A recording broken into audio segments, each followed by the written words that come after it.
Welcome to Unbiased Science, where we bring scientific method to the madness. We are your hosts, Dr. Jess Steyer and Dr. Sarah Scheinman.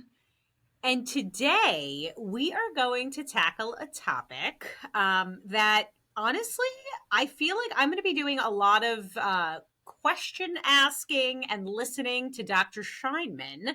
The topic is epigenetics. It's a really cool branch of science that I feel like, people hear the term but don't really understand what it means. It came up briefly in our episode on Alzheimer's. I can't remember the context. I don't know if you do, Sarah. Maybe you were just talking to me about what my research was in particular and my interests, and what my postdoctoral research right now is focused on the epigenetics of Alzheimer's disease. NBD, no big deal.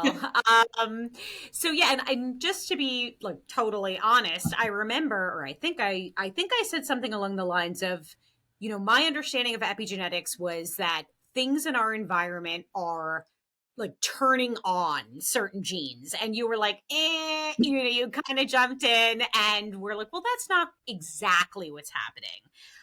And so, really, I think today it's going to be like time for school with Dr. Scheinman. But I also, I have lots of questions. We're going to talk about some landmark studies in epigenetics. And really, I guess the overarching conversation is about the interplay between nature and nurture, right? And so obviously we're born with a set of genes, and then we live in a world, and there's, the environment around us, and something's going on. There is some sort of interaction between those two things. So we're going to get into it.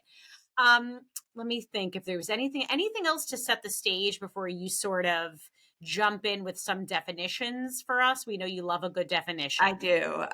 Well, I would say, we can't talk about epigenetics without talking about genetics, right? So let's just set the stage a little bit and just remind everyone some biology 101. Like, when we're talking about the human genome, it's comprised of just 4 letters, right? A, T, C, and G. And these are, it's a very simple language when you think about it, that our genome is comprised of. But those 4 letters are used over and over and over again. And this creates just an extraordinary volume of DNA. And you get 3,000 million of these letters from your mom and 3,000 million of these letters from your dad. And just one mistake in a single one of these letters can cause devastating disease. So your genome sequence is actually really important, and no one's debating that. Mm-hmm. But the thing of it is, and what we've come to realize over the past several decades in biology, is that that's not all that there is. And we've known this for a long time experimentally. But that's kind of where this, nature versus nurture debate originated that you were mentioning, Jess. Right. Can I ask a stupid question? No, wait, I'm sorry. Were you, did I interrupt your train of thought? No. That was, I just wanted to set the stage and just like, we're talking like, so that's what we mean when we talk about genetics, right? That blueprint, that raw genetic code that you're born with, that you get half from your mom, half from your dad. My cat Marley just came to enjoy the podcast with us. Hi, Marley, if you're watching on video. So if you hear purring, that's what's going on. Okay, so here's my question. So, I've heard about the mapping of the human genome. It's so over my head. I can't even really grasp what that means. Have we mapped it? Like, is there more that we don't know? I feel like we're still learning a lot about genetics. Is that I don't know. Is that silly? No, it's absolutely all. I mean, like, just because, the mapping of the human genome, and, we accomplished this back in 2003 and through something called the International Human Genome Sequencing Consortium. And more simply, like you've probably heard of like the Human Genome Project. Right. And that's like kind of widely considered to be one of the greatest achievements in biomedical science to date. Because in like sort of a little over a decade, scientists were like collaboratively, and that's what's also amazing about it. I mean, there was such beautiful collaboration between scientists to make this happen. Right. We were able to sequence the 3 billion chemical base pairs, the A's, T's, C's, and G's, and map them to specific genes. Incredible. And I mean, it is really incredible. And I mean, like what we learned from that is, interestingly enough, is that only about like 2% of our genome actually codes for proteins. So there's a lot of genetic material that like we used to think of as what's called like junk DNA, Right. but through through epigenetics and through these all these like new discoveries, is that like actually that junk DNA is actually doing a lot to regulate the expression of the actual protein coding regions of the DNA. Got it. Well, so you're answering my question. It's like we've learned a lot, but it's not like the book is closed. Like Absolutely not. obviously. Okay. No. So all right. So now we've talked a bit about genetics. So now what's epigenetics and how are these two things different? All right. So epigenetics directly translates to like on top or above genetics. So when we talk about epigenetics, like this just represents information that's layered on top of our DNA that influences how the genes contained within the DNA operate. So this information does not at all change the blueprint, the genetic code. That is something that you are born with. You get, like I said, half from your mom, half from your dad. And that is something that you are born with and is just sort of like baked into every single one of your cells. What we've come to realize, though, through the study of epigenetics, is that your genes do not define you. So, in other words, what your experiences in your environment and the unique experiences that you occur over lifetime, like that actually can change the way that your genes operate. How freaking cool is that? It's amazing. Okay. It's so cool. Now, okay, one more question, Yeah. if I may, because I guess I'm trying to distinguish in my mind, and we could obviously we'll give some examples, but like if a person, so we're talking about the influence, some sort of external influence, right? Something that's going on in our environment. Like, are we talking about things? Sounds like we were talking about a lot of different things, but like nutrition, or right, and I don't know, some of our behaviors, but that's somehow like it's just help me distinguish epigenetics from like cellular changes or what happens if we're like smoking a cigarette. Like that's just that's different, and how that might cause cancer, for example. Like Right. how is that different? Can you help me Yeah, understand? absolutely. Okay, so epigenetics, basically, the whole idea of epigenetics is that it states that we are not simply the physical embodiment of our genetic code. Okay. Right. And I think now might actually be a good time to talk about twins, because Yes. that's actually, I think, to me at least, that is the most convincing evidence of epigenetics. Is if you look at genetically identical twins, or like monozygotic twins, twins that originated from a single egg, they are going to they look exactly identical. But as anyone who has ever known a pair of genetically identical or monozygotic twins can attest, they are not identical human beings, right? They are going to have different personalities, different propensities, different, even different, different. They can develop different diseases as they get older, and that's, I think, that is exactly exemplified what we're talking about. But by epigenetics is that, like, if there were no epigenetics and we were just a product of our genes, genetically identical twins should be identical human beings, but we know that they're not. Love it. Okay, so we're going to give some examples, some landmark studies. Obviously, Sarah, as you just said, there have been some really impactful twin studies that really help, I think, bring epigenetics to life. But I feel like there are a couple of terms that when I was reading through materials that I have no clue what they mean. So words like methylation, histones. Can you just set the stage? What are those things? All right. Yes. Time for a little biology lesson. But don't worry. It won't be scary. Because Well, wait, and Sarah, we're going to let our listeners into a little secret. yeah. We discussed the possibility of having a safe word. If Sarah goes too deep into the, biology, we didn't actually come up with a safe word, but I don't think we're going to need one. Come No, on, lay it on us. like coconut. Coconut. All right, got it. Okay, so if I get to just use that to let me know, like, because I really think everyone will be able to get this. I think it's a beautiful concept. I mean, I'm so excited about like epigenetics originated from like a very simple and sort of like elegant scientific question, which is like, well, are we a product of our genes or are we a product of our environment? And basically, Right. epigenetics states that it's not either or; it's actually definitively both. And let's maybe just try out this analogy with me.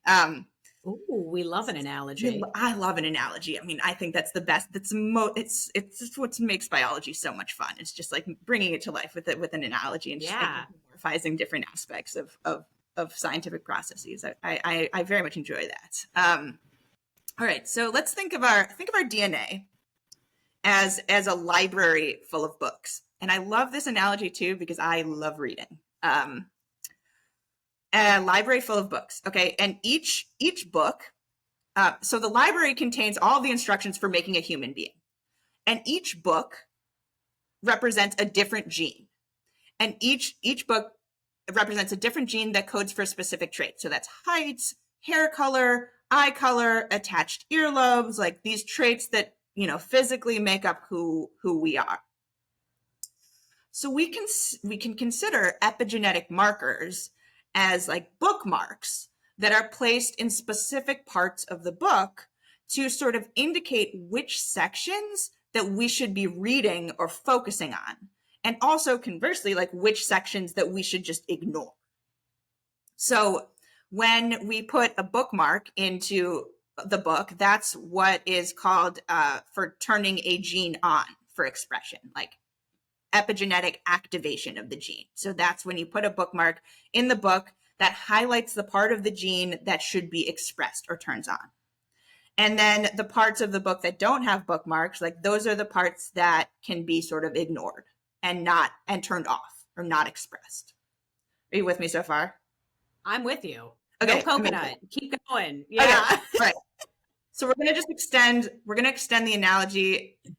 Okay. So, and that those bookmarks, that's DNA methylation. So that's just, and what methylation is, I mean, methylation is just the insertion of a methyl group, and a methyl group is just a little chemical tag that is literally just one carbon atom and 3 hydrogen atoms. So like, it's wild to me that like that small little chemical mark can just do so much. Like that just boggles my mind that that's a thing that happens. But like this little insertion, this little bookmark, if you put it onto the DNA, like that either activates or inactivates a part of that gene, turns it on or turns it off. Got it. Okay. Now what about histones? We're getting to histones. I love histones.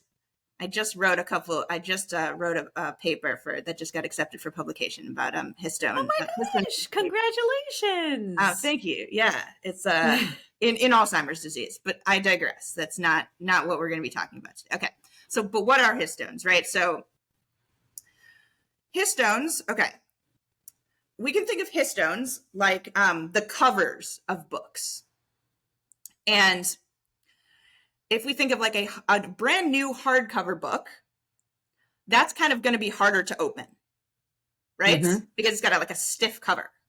But if you think of like a really soft cover, like a soft cover book that like you find in one of those little lending libraries on the side of the roads, we have those in Chicago. I think they probably have those everywhere. We have those here in Western Mass, like an old Grisham novel, right? Like it's just like, yes, this easy to open and very accessible. The genes are going to be very accessible. So that's basically what we're talking about when we talk about histones. So histones, just from a biological perspective, they act as like spools for the long, thin strands of our DNA to wrap around. So I mentioned we have like 3,000 million of these of the A, T, C's, and G's from our mom and 3,000 million from our dad. So it's a lot of material. It's about what it amounts to is if it were like all laid out, it's about 6 feet of DNA. And that needs to be packaged into these tiny little cells. And how are we going to do that? Well, we got to wrap them around. We got to make it compact. And that's what histones are. Histones are the proteins around which the DNA are wrapped so that it can fit nice and compactly inside of a cell. Love it. Okay, now can you help us understand just in the context of epigenetics then? So where does the methylation and histones, where do they come into play?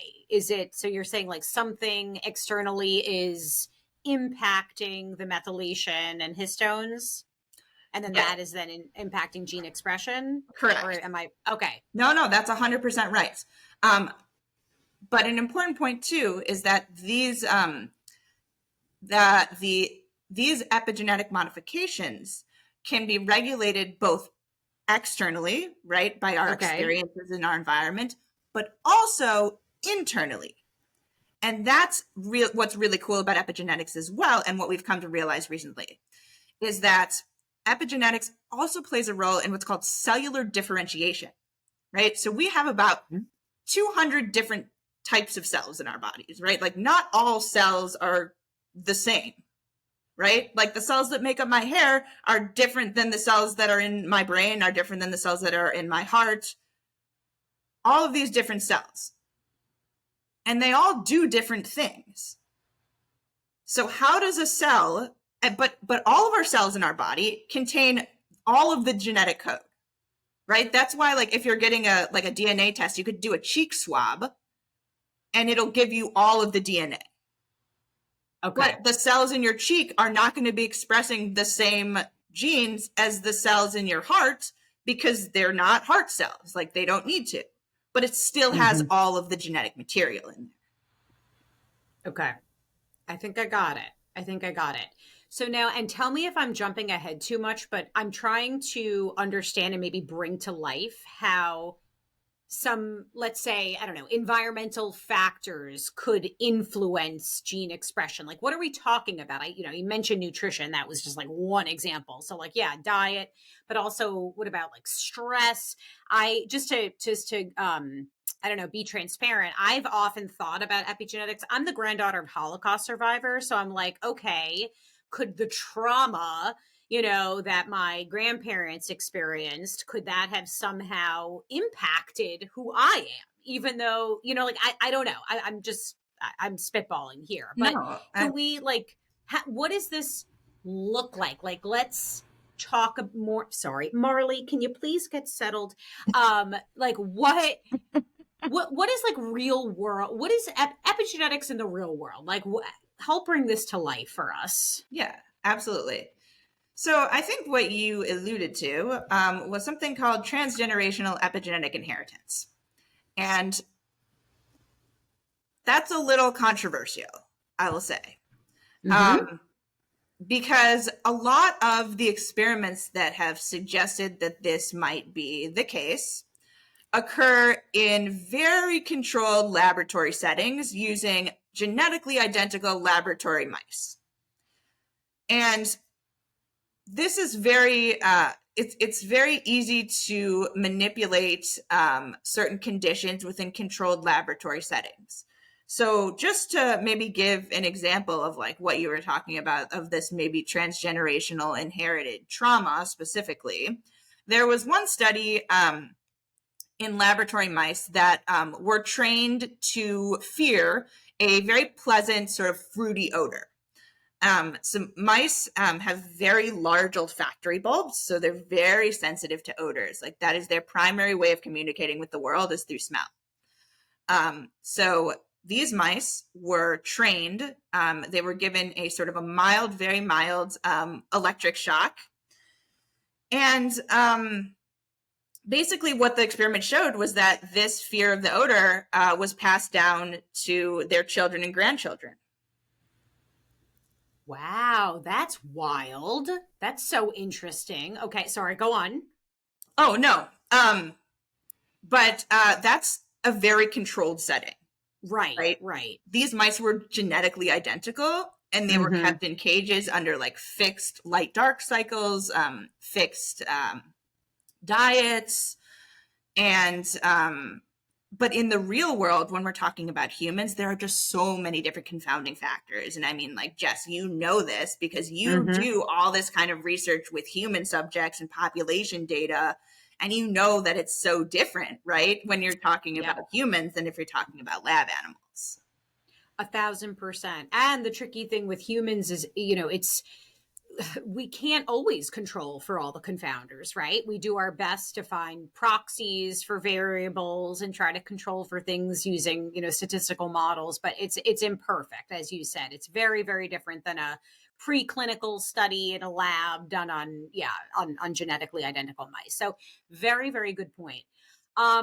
Okay. Did you anything else to add there? Could we maybe talk? I mean, you already started talking about some of these studies, like what are considered landmark studies in epigenetics. So I guess maybe continuing the conversation about mice. There was the study on agouti mice. I love that. I love the word agouti. And I guess so. That's the type of mouse, right? They're is that right? I think Yes, they're correct. like yellow mice, right? Yeah, Um, and they harbor, and I'm gonna this is I'm reading a description of this. I might need you to help translate this for me. But so these yellow agouti mice, they harbor a transposable element in the agouti gene, and so let's see. So the researchers, and we'll link to this in the show notes. I believe the study authors were Waterland and Jerdal. This was a study published in 2003. And so they manipulated the epigenome of mice by feeding the pregnant mothers different diets. And then that affected the coat color of their offspring and predisposition to diseases.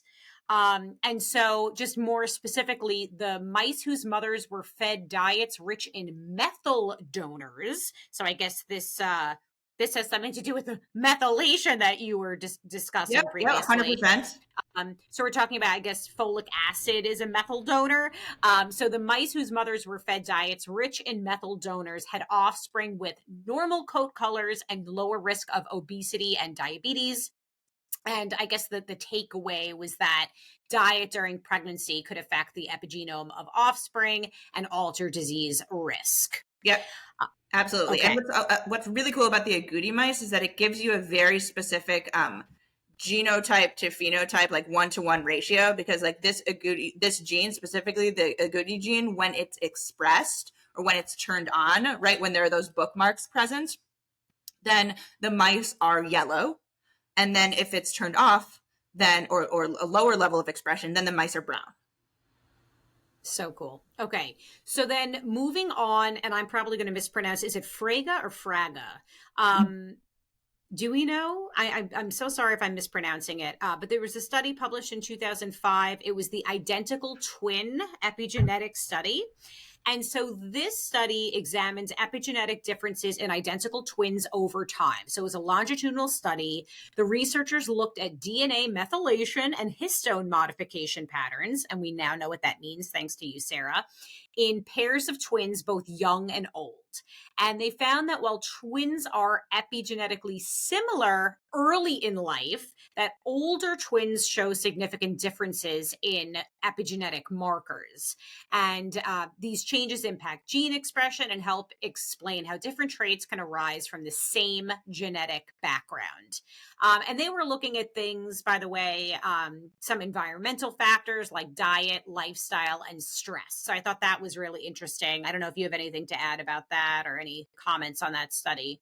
I mean, to me, that's the most convincing evidence for epigenetics, right? Is just the fact that we have two identical individuals genetically, but they're so different.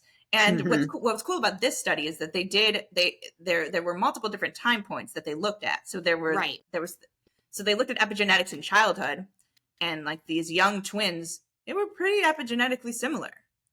Mm-hmm. But then they looked at during older adulthood, and it's like vastly different epigenetic markers.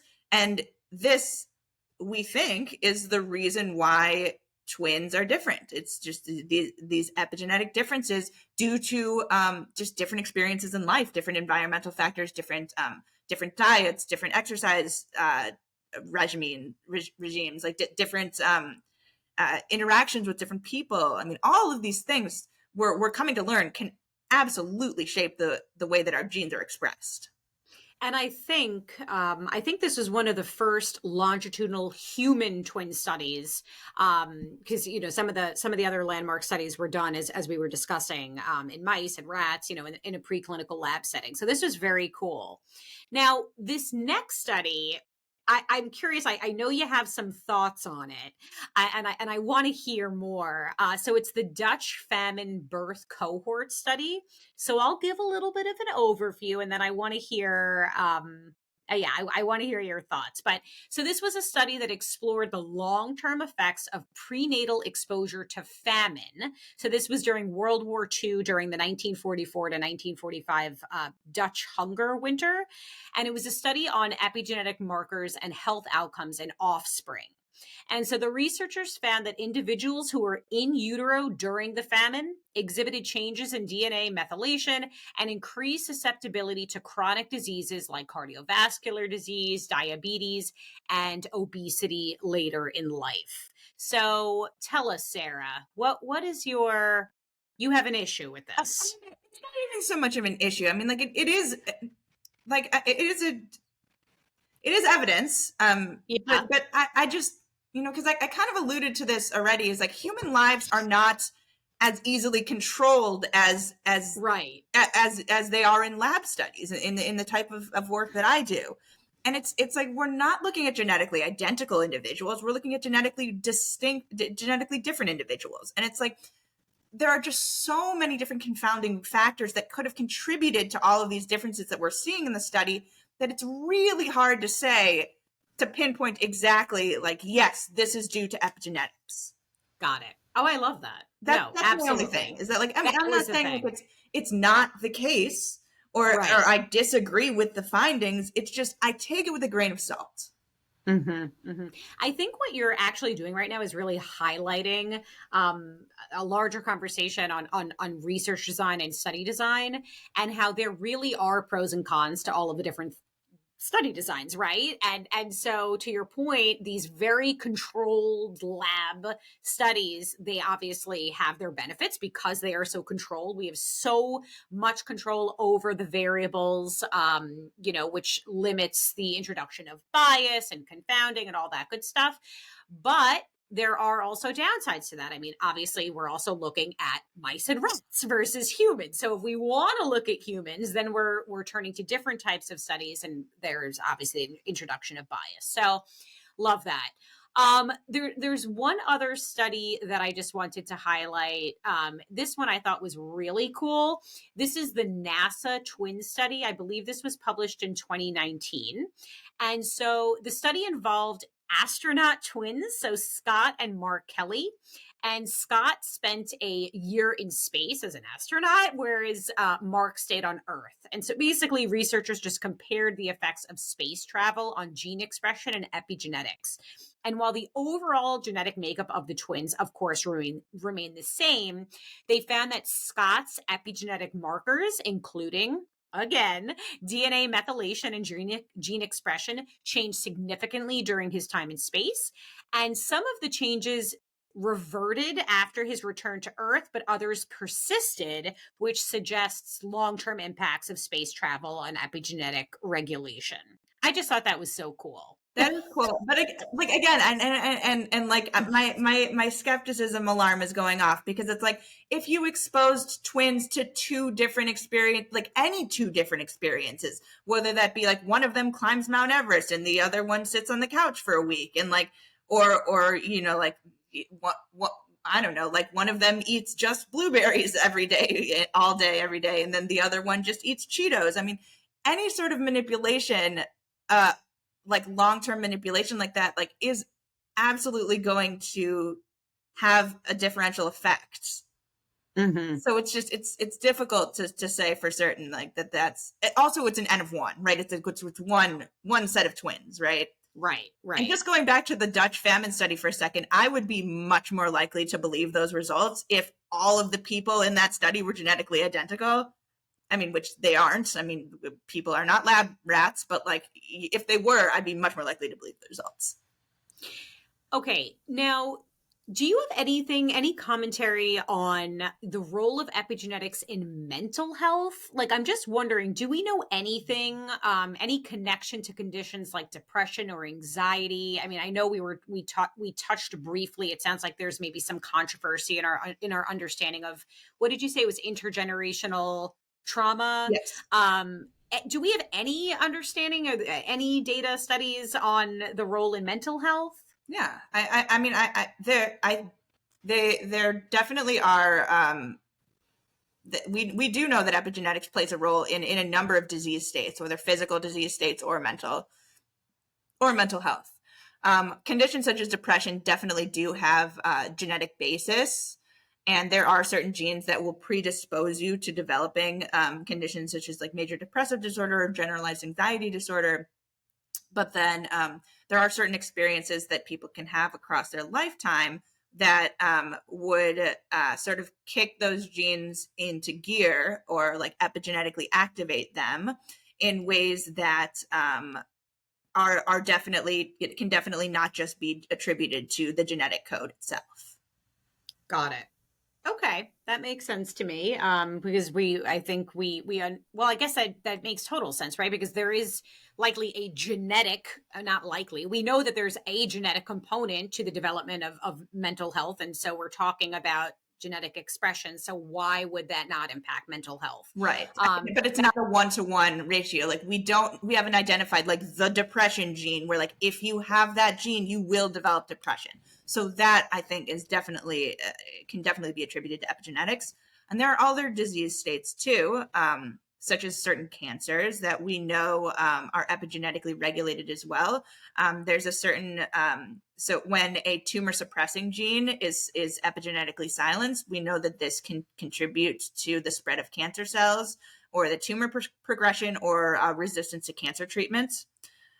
So that's more of like the physical side of the physiological disease rather right. than a psychological disease. We also know Right. that there's a role of epigenetics in heart disease. And the modifications that are linked to like plaque buildup and can lead to heart attacks and stroke. And this is why like some sets of identical twins, like one of them can develop heart disease while the other one doesn't, because heart disease is definitely influenced by a number of lifestyle factors. Mm-hmm. Got it. Thank you. Yeah, all these things. I mean, there's also, and then like my area of research, right, is just Alzheimer's disease. I mean, there is evidence to support the epigenetic regulation of certain genes in the regulation of conditions like Alzheimer's disease or other types of dementia. All right, Sarah, I think now's a good time for our Heard from the Herd segment. So I opened up a question box. Yes, I opened up a question box on our Instagram, which I do before we record our episodes. So definitely follow along on Instagram at Unbiased SciPod, and you will have a chance to drop your questions. I love this one person wrote, so I said, drop your questions about epigenetics. And this person wrote, what the heck is it? But I think we covered that. I love that. Thank you. Yeah. All right. So the next question is, can we actively have an impact? They said on them. I think they're talking about on our genetic expression. Like, what do we do with this knowledge? Like, can we or should we be doing certain things? I mean, it seems like not an easy question to answer, but how would you respond to that? Not at all. Because we're just starting to scratch the surface. Epigenetics, the study of epigenetics is actually relatively new in biology. We have not known about this for very long at all. Yeah. So, we're just starting to scratch the surface about like how we might be able to like influence, like how we might be able to put this information into practice. Mm-hmm. Mm-hmm. And yeah, go on, Sarah. Sorry. No, and I just, I would just say that from the limited data that we do have, things that are good for your overall health are going to be good for epigenetic regulation, and Right. they do affect your gene expression. Like there are studies on exercise, there are studies in nutrition. Like we know that these things can definitely have a great impact over your genetics. Like even if you have a genetic predisposition for, say, obesity or heart disease, if you implement certain changes in your lifestyle, you are not just a product of your genes. Like you can actually make changes. Got it. All right. Then we got a set of questions, and I'm going to do my best to sort of like there was a theme in them. So I'm going to try to truncate to one question, but questions about now, advancements in technology and like what comes next. So people were asking about things like CRISPR based tools, next generation sequencing. Someone asked about single cell epigenomics. I have no clue what this means. But basically, like with this knowledge, are there ways, are we on the cutting edge of figuring out ways to actually manipulate our, epigenetic changes in specific cells and tissues? Oh, we're on our way. I do think we're kind of far off from being able to manipulate the epigenome because it's so complicated. There's so many different factors contributing to it. And you mentioned CRISPR. CRISPR is actually a gene editing tool. So CRISPR operates at the level of the genes, and not at the epigenetic level. Got it. With regards to single cell epigenomics, I actually use this in my research. I didn't think we were going to be talking about this, but basically, what that is just looking at one type of cell. So in my case, that's neurons, cells in the brain. I'm a neurobiologist, and you can what you can do is kind of similarly to a similar way to how we mapped the human genome. You can map an epigenetic marker across the entire genome and then look at different levels of this marker on specific genes. And then from there, you can sort of determine whether or not you can deduce whether or not that gene is being actively expressed. Got it. Okay, so some very cool applications. Potentially, we're not quite there yet. Yeah. Okay. And then similarly, I got a lot of questions about personalized medicine. It sounds, I would imagine you're going to have a similar answer. I don't know if you have anything else to add just about personalized medicines, but yeah, I don't know if you could see Sarah's face right now. She's crinkling her. I know. Her forehead. For those who aren't listening, for those who aren't watching on YouTube, I have I got a lot of facial expressions. I can't play poker. I don't have a good poker face. Maybe. Okay. Oftentimes with science, like I wish that I could just like go into hibernation for about 100 years and then wake back up 100 years from now when the technology is more advanced and then keep doing my science, because like I just the technology is it's rapidly progressing, but it's just not quite there yet. We maybe at some point will be able to use epigenetic markers to predict specific diseases, but I think we're more I think right now we're just starting to get to the point where we're able to identify specific genes that map or increase your risk to specific diseases. And now to layer on top of that the epigenetic regulation of those genes, there's so much going on. Yep. And then I guess the last set of questions that I came across, people were asking about like bioethical concerns and like, what if our understanding of epigenetics translates to a technology that's used for bad? And I mean, I don't know, my gut reaction is I don't even think we're close to that right now. Like we're still trying to understand more about the epigenome and epigenetics. And I think right now, like how wonderful would it be if we were able to, and this is my non-neurobiologist, lay person, like turn off genes that will, increase our risk of cancer. I mean, that's where I think we're going right now. I mean, could it be used for bad? I think we could say that about Any scientific discovery, any technology, right? But right? for me, I mean, I'm just so excited about this. I mean, it's incredible, and it's so funny. I actually remember when I was doing my MPH, and in my early epidemiology classes, this was 15 years ago.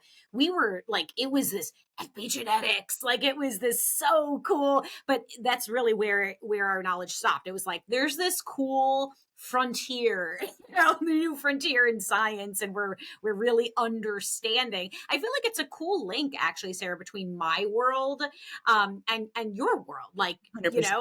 I'm more epi and you're the the biology, the more biological level.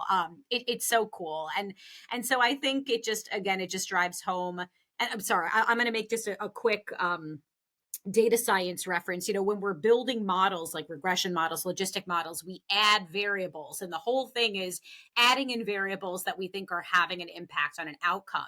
And so, like, my thinking about this is, we'll add in some of these, I'll just simply say, like, these external factors, more environmental factors, and then we try to include things that are proxies for genetics, right? And our best way to do that, at least in my world, is by like race, ethnicity, things like that. But then we'll also have interaction variables. Right. So you'll put these things in individually, but then you'll also have interaction variables. And for me, like, that's just like, I don't know, that is very relevant to our discussion here. There are these external factors, these internal factors, these genetic factors, and they have their individual influence. And then obviously there's something going on, this intermingling. Yeah. And that intermingling is also obviously then impacting outcomes that translate to health and all these other things that we're discussing. Yeah, and it's so cool. And you bring up a really important point too about epigenetics, is that we've been talking a lot about like the external effects on epigenetics, but there are also internal effects on epigenetics. And I briefly mentioned cell differentiation. And also, like, I think the best example of that, and I do give this example in the Alzheimer's disease episode, but I just think it's the best one, is that, like, when we talk, when there are different cell types in our bodies, and they all have every single of one of these chemical base pairs, these A's, T's, C's, and G's, they're in every single one of our cells. But every cell is not created equal, right? So the cells in your stomach are not the same as the cells in your eyes, and there's a certain gene in your stomach that produces this gastric acid that makes it a very acidic environment to help you digest your food. We have that same gene in our eyes, but it's not expressed. Our eyes are not producing hydrochloric acid. Like, that would be a really big problem if they were. But that's epigenetics at work, right? We have the genes in our eyes and in our stomachs. They're the same genes, but they're not all being expressed. And that's the internal side of epigenetics as well, which is just as important and also a little bit easier to study. That was a great example. Sarah, do you have any last thoughts or takeaways for folks? I mean, I'm walking away from this optimistic and excited, about this field and how it seems like we're learning more at a rapid pace. But any final takeaways or thoughts, things you think that we didn't mention that we should? I feel like we covered a lot of ground, though. We really did. And I mean, yeah. I the one thing that I hope that people got from this episode is that it's not nature versus nurture. Like, the whole idea of epigenetics is like, it is nature and nurture, sort of definitively. It is the bridging of the gap between your genetic code and your environment. And it just pretty much dictates that you are not a product of your genes. There are things that you can do to change their expression. Who you are is not baked into your DNA at birth. I want to give a shout out to you, to my amazing co-host Sarah, who took this concept. This topic is so complex, and you really made it digestible for me. I might have shied away from this topic previously, but you really brought it to life. And really, for those who, I know we're just getting to know Sarah, but the thing that I love most about her is really her passion for science communication and taking these really complex concepts and just helping us all understand them. So thank you, Sarah. Really, that was an incredible discussion. It's my pleasure. All right, everyone. Well, thank you for tuning in to Unbiased Science. If you haven't already, please be sure to subscribe to our Substack. That's our weekly newsletter, and Sarah is getting more and more involved in co-authoring those newsletters, and they're incredible. We're able to really comprehensively tackle topics from both a biological perspective as well as public health and population health perspective. You can sign up at theunbiasedscipod.substack.com. It's totally free, although there is a paid option if you're able and willing to support our science communication efforts. Let's see what else. Leave us a review wherever you're tuning in. Apple, I think you could do so on Spotify, but definitely on Apple. That helps us. It helps us with visibility because obviously we're doing this because we want people to tune in. So definitely leave those reviews, please. Also be sure to subscribe on YouTube. Yes, we record video, so we get out of our pajamas and get at least partially dressed so that we could record this so you could watch on video. Yeah, we just thank you so much for your ongoing support and for tuning in. Thanks for that was a very for no nonsense, just science. Hold on. We got it. I awkwardly ended there because I'm just going to tell everyone we're super excited. Sarah's going to be doing the sign off now. I know. So let me do a better transition, and then I'll hand it over to you. Okay. All right. Yeah. Set me up. Hold on. How do I set you up? I don't know. Lay it up. I don't know. I'll spike it down. Okay. Yeah. Thank you again. Okay. No. Sincerely, again, we're pushing out a lot of content in a lot of different ways, infographics and social media, newsletters, so you get the long form, and then this podcast format. So thank you all so much for your support, and thanks for tuning in for No Nonsense, Just Science.